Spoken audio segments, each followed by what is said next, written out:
갈라디아서 4장 1절에서 11절까지 말씀입니다.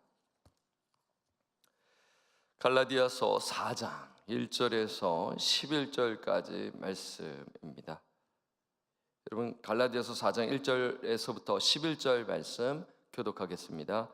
내가 또 말하노니 유업을 이을 자가 모든 것의 주인이나 어렸을 동안에는 종과 다름이 없어서 이와 같이 우리도 어렸을 때 이 세상의 초등 학문 아래에 있어서 종노릇 하였더니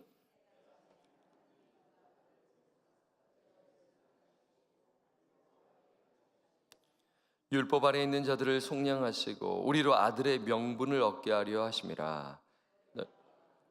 하나님이 그 아들의 영을 우리 마음 가운데 보내사 아빠 아버지라 부르게 하셨느니라. 그러므로 내가 이후로는 종이 아니요 아들이니 아들이면 하나님으로 말미암아 유업을 받을 자니라. 하나님을 알지 못하여 본질상 하나님이 아닌 자들에게 종노릇 하였더니 이제는 너희가 하나님을 알 뿐 아니라 더욱이 하나님의 아신 바 되었거늘 어찌하여 다시 약하고 천박한 초등학문으로 돌아가서 다시 그들에게 종노릇 하려 하느냐. 11절 함께 읽겠습니다. 내가 너희를 위하여 수고한 것이 헛될까 두려워하더라. 아멘. 이 갈라디아서는 거짓 가르침을 배격하기 위해서 기록되었습니다. 다른 복음이 교회 안에 들어왔기 때문에 사도 바울은 그 바른 복음을 가르치는 것이죠. 여러분, 갈라디아 교회에 들어온 거짓 가르침은 무엇인가요? 그것은 무엇이냐면 하나님의 온전한 언약 백성이 되기 위해서는, 즉 하나님의 가족이 되기 위해서는 할례와 율법 의식을 지켜야 한다는 것입니다. 이러한 가르침은 구원론과도 연관되어 있는 것입니다. 구원을 얻기 위해서는 예수 믿는 믿음뿐만 아니라 율법의 행위가 있어야 된다는 것이죠. 그래서 상당히 유사합니다. 유사복음입니다. 근데 가짜죠. 그래서 서신서두에 다른 복음은 없나니 다른 복음을 가르친 자는 저주를 받을지어다 라면서 사도 바울은 아주 격하게, 아주 단호하게 이 경고의 메시지를 준 것이죠. 그런데 이러한 거짓 가르침에 갈라디아 성도들이 넘어가 버린 것입니다. 본문 10절 말씀을 볼까요? 오늘 본문 10절에도 이렇게 말씀하고 있습니다. 우리 함께 읽겠습니다. 시작. 너희가 날과 달과 절기와 해를 삼가 지키니. 여기서 날은 금식일과 안식일입니다. 달은 매월 초 하루에 지키는 월삭이지요. 그리고 절기는 오순절, 유월절, 장막절을 가리키는 것이고요. 그리고 해는 안식년과 희년을 가리키는데요. 지금 이 유대주의자들, 거짓 가르침을 가르치는 선생들이 이 가르침을, 이것을 말하는 것이죠. 날과 달과 절과 해를 지켜야 한다. 그래서 이 가르침에 성도들이 넘어가 버린 것이에요. 그러니까 이 소식을 들은 바울의 마음은 어땠을까요? 슬펐겠죠. 힘들었겠죠. 11절을 보면 알 수가 있어요. 그의 감정 상태를 알 수가 있단 말이에요. 11절 함께 읽겠습니다. 시작. 내가 너희를 위하여 수고한 것이 헛될까 두려워하더라. 사도 바울은 복음을 위해 전심전력 수고를 다했는데요. 그런데 그 수고가 헛될까 두려워했습니다. 마음이 너무나 힘든 거예요. 분명히 바른 복음, 그 예수의 복음, 그 천국 복음을 전해서 그들이 듣고 반응하고 회심했는데 이들이 지금 거짓 가르침에 넘어가 버린 것이죠. 이러한 상태에서 바울은 어떻게 합니까? 바울은 교회를 사랑하기 때문에 성도들에게 다시 복음을 전하는 것이에요. 무엇보다도 우리가 하나님의 언약 백성이 되는 것, 즉 하나님의 가족이 되는 것은 율법의 행위가 아니라, 종교 의식이 아니라, 사람이 만든 전통이 아니라 오직 예수 그리스도를 믿는 믿음으로 이루어진다라는 것을 말씀하고 있는 것이죠. 은혜의 복음을 다시 전하는 것입니다. 이러한 논증이 어제 본문에 있었죠. 그래서 갈라디아서 3장 26절 말씀을 한번, 어제 본문이지만 우리 한 번 더 한번 읽어보도록 하겠습니다. 여러분 3장 26절입니다. 함께 읽죠. 시작. 너희가 다 믿음으로 말미암아 그리스도 예수 안에서 하나님의 아들이 되었으니. 여기 분명히 이야기하지 않습니까? 그렇죠? 너희가 다 뭐로 말미암아? 예수 믿는 믿음으로 말미암아 그리스도 예수 안에서 뭐가 되었다? 하나님의 아들이 되었다. 하나님의 아들, 딸들이 되었다. 하나님의 가족이 되었다라는 것입니다. 저와 여러분, 하나님의 자녀가 될 수 있는 그 근거가 무엇입니까? 오직 예수 그리스도의 믿는 믿음 때문입니다. 여러분 믿으시기를 바랍니다. 그래서 바울은 이 부분을 논증하기 위해, 여러분 갈라디아서는 논증서예요. 논리가 있습니다. 논증하기 위해서는 설명해야 되고, 또 설명을 하기 위해서는 예화를 들어줘야 되겠습니다. 예화를 들어줘야 됩니다. 어떠한 사실을 설명해주고 예를 하나 들어주고 그리고 난 다음에 뭘 하는 거죠? 적용을 해야 되지 않겠습니까? 이게 일명 이제 EPA라고 합니다. Explain, Proved, Explain, 어떤 사실을 설명하고요.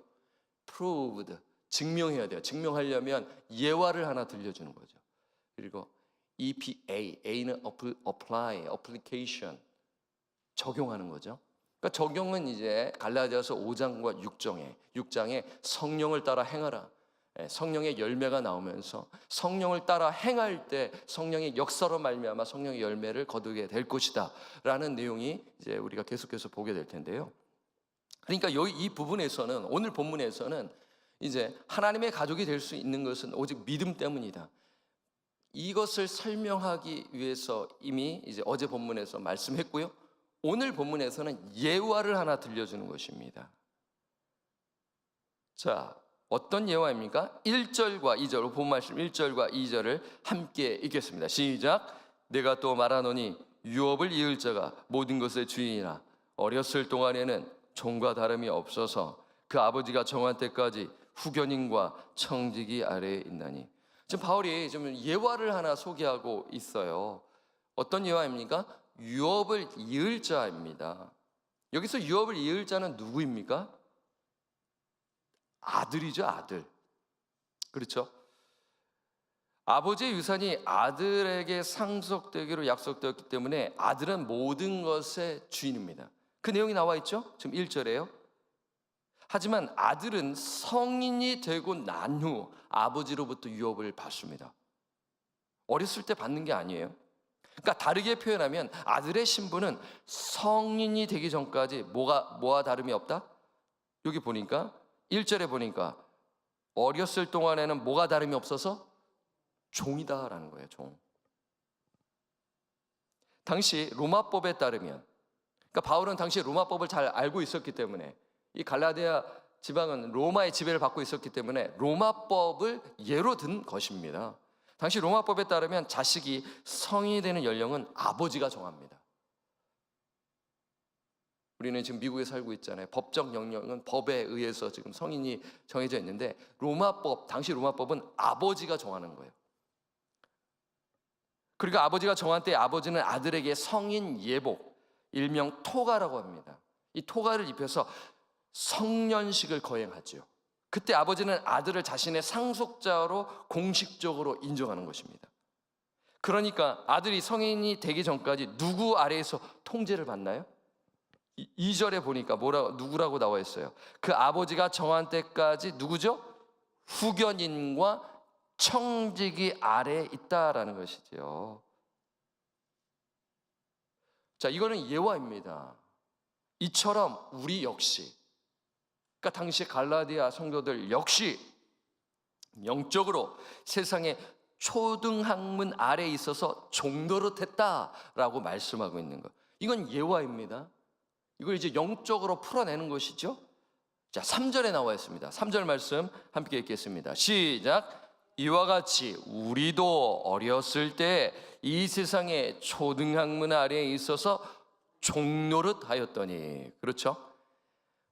갈라디아 성도들이 예수 믿기 전 어떠한 신분이었습니까?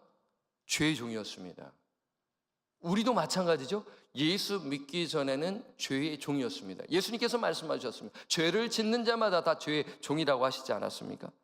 지금 이 말씀을 보니까 이 갈라디아 성도들은 세상의 초등학문 아래에 종노를 했다라고 말씀하고 있어요. 여러분, 여기서 세상의 초등학문은 무엇입니까? 율법주의적 가르침입니다. 갈라디아서에 흐르는 그 거짓 가르침은 율법주의적 가르침이에요. 사람이 만든 종교입니다. 사람이 만든 철학입니다. 사람이 만든 가치관입니다. 그러니까 예수 믿기 전 모든 사람은, 그러니까 예수를 만나기 전에는 그러한 세상의 가르침, 그러니까 어둠의 세력에 지배를 받고 있는 것이죠. 쉽게 말하자면 마귀의 자녀인 것이죠. 죄의 종인 것이죠. 그래서 죄의 포로로 산 것입니다. 그러다 그들에게 놀라운 일이 발생하게 됩니다. 이루어지게 되는 것이죠. 4절입니다. 4절. 여러분, 4절은 접속사 그러나가 시작되어야 하는 것인데, 그게 이제 있어야 하는 것인데, 한글 성경에는 있나요? 없어요. 예, 없습니다. 그러나 영어를 성경을 보게 되면 벗이 있습니다. 그래서 대조가 되는 것이죠. 그렇게 죄의 종으로 살고 있었는데, 절망적이었는데, 그러나, 이 그러나가 이게 이제 반전 아니겠어요? 그러나, 그래서 4절 때가 참에 함께 읽겠습니다. 시작. 때가 참에 하나님이 그 아들을 보내사 여자에게서 나게 하시고 율법 아래에 나게 하신 것은, 여러분, 여기서 때가 참에, 이 때는 뭐냐면요, 하나님께서 정하신 때입니다. 우리가 생각하는, 인간이 생각하는 그 때 말고요, 이 때는 하나님께서 정하신 때입니다. 그 로마 시대, 도로가 다 닦여 있고, 로마 모든 길은 로마로 통한다, 언어가 헬라어로 다 이렇게 보급되었을 그때에 하나님께서 이때 누구를 보내세요? 독생자 예수 그리스도를 보내시는 것이죠. 그리고 하나님은 예수 그리스도를 여자에게서 나게 하셨죠. 그리고 하나님은 예수님을 어디 아래에 나게 하셨다고 하나요? 4절 하반절에 보니까 율법 아래에 나게 하셨다라고 말씀해요. 여러분, 율법 아래에 나게 하신 것은 어떤 의미인가요? 예수님께서 율법을 완전히 지키셨다라는 것을 의미해요. 예수님께서 율법의 요구를 완전히 이루셨음을 의미하는 것입니다. 예를 들어 예수님께서 태어난 지 8일 만에 뭘 받으셨어요? 할례를 받으셨죠. 그리고 정결 의식을 하셨죠. 예수님께서는 구약 절기를 지키셨습니다. 성전세를 내셨어요. 예수 그리스도께서는 율법을 다 지키심으로 율법의 요구를 완전히 다 이루신 것입니다. 그런데 예수님께서 그렇게 하신 이유가 무엇입니까? 보니까, 오늘 말씀 보니까 먼저 율법 아래에 있는 자들을 뭐 하기 위함이다? 속량하기 위함이다 라고 나와 있어요. 자, 5절을 볼까요? 율법 아래에 있는 자들을 뭐 하시고? 속량하시고. 사실 율법 아래에 있는 모든 사람, 저를 비롯하여 유대인들, 이방인들은 율법을 온전히 지키지 못합니다. 그로 인해 모든 사람은 하나님의 저주와 심판을 받게 되는 것이죠. 그런데 예수님께서 우리가 받아야 할 율법의 저주를 대신 십자가에서 받으셨어요. 다른 말로 우리가 받아야 할 죗값을 치르신 것입니다. 그것이 속량입니다. 그리고 하나님께서 예수 그리스도를 보내신 이유 두 번째가 있는데, 그게 5절에 나와 있습니다. 5절 함께 읽겠습니다. 이게 정말 중요한 말씀인데 함께 읽겠습니다. 시작. 율법 아래에 있는 자들을 속량하시고 우리로 아들의 명분을 얻게 하려 하심이라. 아멘. 이것입니다. 제가 설교서두에 가족에 대해서 말씀을 드렸잖아요. 하나님의 자녀에 대해서 말씀을 드렸잖아요. 그렇잖아요. 하나님께서 예수 그리스도를 이 땅 가운데 보내신 것은 우리가 아들의 명분을 얻게 하기 위함이다 라고 말씀하고 있어요.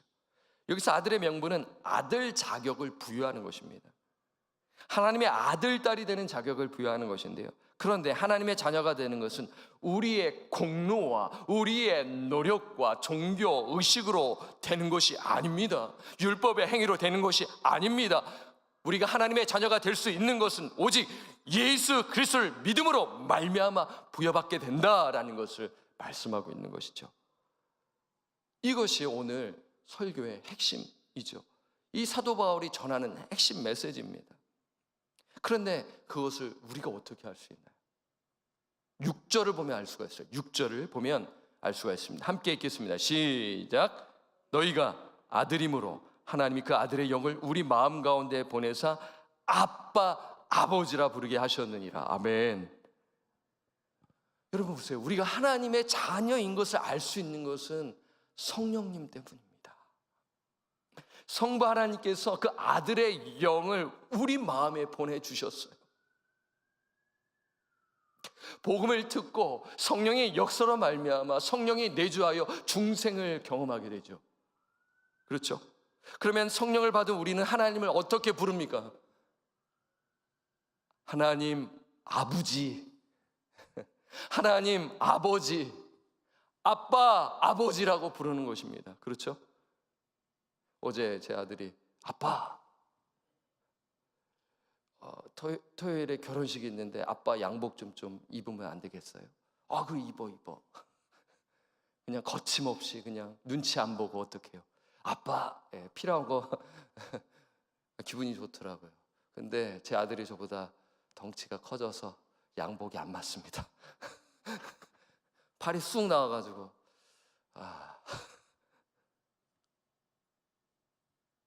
그러니까 제 아들이 아빠 아버지를 눈치 보면서 아빠 이런 게 아니라 어떻게 해요? 힘있게 아빠 좀 이겁니다. 그러니까 지금 아빠 아버지라 부르는 것은 힘없이 부르는 것이 아니라 가슴이 터질 듯 큰 소리로 부르짖는 것입니다. 아빠 아빠. 기분 좋지 않으세요? 우리 아버지들. 엄마는 잘 부르잖아요 대체적으로. 근데 아빠는 좀 뭐 집안마다 다르겠지만요. 그러니까 아버지의 사랑에 확신하며 부르짖는 것입니다. 아빠, 아버지. 그러면 우리는 여기서 아빠, 아버지를 부른다라는 것이 무엇인지 생각할 수가 있어요. 그것은 친밀한 교제입니다. 우리가 하나님과 친밀한 교제를 나눌 때 여러 방법이 있는데 그 가장 정말 기본적인 것, 그것이 뭐예요? 기도입니다. 기도는 하나님과의 대화입니다. 기도는 하나님과의 소통입니다. 기도는 하나님과의 친밀한 교제입니다. 그래서 그리스도인들에게 기도는 특권입니다. 우리가 하나님의 자녀가 되었다는 것은 엄청난 특권이에요. 오직 은혜로 예수 그리스도를 믿는 믿음으로 말미암아 얻어지는 특권입니다. 그래서 이 자리에 우리가 나올 수가 있는 것이죠. 하나님과 친밀한 교제를 나눌 수 있다는 것은 아무나 하는 것이 아닙니다. 오직 성령을 받은 영혼, 그 복음을 통해 구원을 받은 영혼만이 하나님과 직접 교제할 수 있다는 것입니다. 그런데 이러한 특권은 율법을 지켜서 얻은 것이 아니라 오직 예수 믿는 믿음으로 얻게 된다는 것을 지금 사도 바울이 이야기하고 있는 것이죠. 그러니까 얼마나 답답합니까? 얼마나 힘이 듭니까? 그래서 다시 힘을 내어 다시 이 복음으로 돌아가야 하나님과의 친밀한 교제를 누리고 이러한 특권을 알고 성화되어가며 성령님을 의지하며 그 성령의 그 역사와 성령의 인도하심 따라 살아가는 인생이 될 거다라는 말씀을 하고 있는 것입니다. 그래서 저와 여러분 오늘 이 새벽에 나왔습니다. 이 말씀을 통해 위로를 받으시면 좋겠어요. 근데 오늘 이 말씀에 비추어서 우리는 날마다 하나님과의 친밀한 교제를 누려야 하는 것이에요. 어쩌다가 아니고요, 날마다요. 그래서 이 자리에 나오셨지요? 그런데 여러분 현실이 어떻습니까? 걱정, 근심, 염려, 자녀의 문제, 경제적인 문제, 진로의 문제, 여러 가지 문제들이 우리를 애워싸는 것입니다. 그래서 기도하지 못하게 방해하는 것이죠. 그때 우리는 어떻게 합니까? 아빠, 아버지 하면서 어떻게 해요? 담대히 부르짖으며 나아가야 할 것입니다. 그리고요, 하나님과의 친밀한 교제를 위해서는 충분한 시간을 내어야 합니다. 우리가 사람을 알려면 뭐 10년이 지나면 안다, 그거 아니지 않습니까? 그분과 충분한 시간을 내어야 어떻게 알 수가 있겠죠? 1년을 알더라도 그분과의 충분한 시간을 내면 그분을 알 수가 있습니다. 이처럼 우리가 하나님을 더 알고 경험하기 위해서는 하나님께 충분한 시간을 내어드리며 하나님과의 충분한 교제를 가져야 하는 것입니다. 그래서 시간이 필요해요. 그럴 때 하나님과의 인격적 관계, 친밀한 관계를 맺게 되는 것입니다. 성도님들, 오늘 이 새벽에 나오셨어요. 잘 나오셨습니다. 오늘 하나님께 아빠, 아버지라고 부르짖으면서 기도하셔서 주님과의 친밀한 교제를 누리시며 복된 인생 사시는 저와 권석들 되시기를 주님의 이름 부탁드리고 간절히 축원합니다. 아멘. 기도하겠습니다. 하나님 아버지 감사합니다. 오늘 갈라디아서 말씀을 통하여 주의 음성을 듣게 하여 주심에 감사합니다. 아빠, 아버지라 부를 수 있는 특권을 보여해 주신 것에 다시 한번 감사함을 드리며 우리가 이러한 특권을 아버지 어쩌다 누리는 것이 아니라 날마다 누리며 주님과의 친밀한 교제를 누리며 승리의 삶, 복음으로 사는 삶, 성령을 따라 사는 삶 살도록 도와주옵소서. 감사 찬양을 드리었고 우리를 구원하여 주신 우리 구주 예수 그리스도의 이름으로 축복하며 기도드립니다. 아멘. 하늘에 계신 우리 아버지여, 이름이 거룩히 여김을 받으시오며 나라가 임하시오며 뜻이 하늘에서 이루어진 것 같이 땅에서도 이루어지이다. 오늘 우리에게 일용할 양식을 주시옵고 우리가 우리에게 죄 지은 자를 사하여 준 것 같이 우리 죄를 사하여 주시옵고 우리를 시험에 들게 하지 마시옵고 다만 악에서 구하시옵소서. 나라와 권세와 영광이 아버지께 영원히 있사옵나이다. 아멘. 여러분 기도의 자리로 나아가시도록 하겠습니다.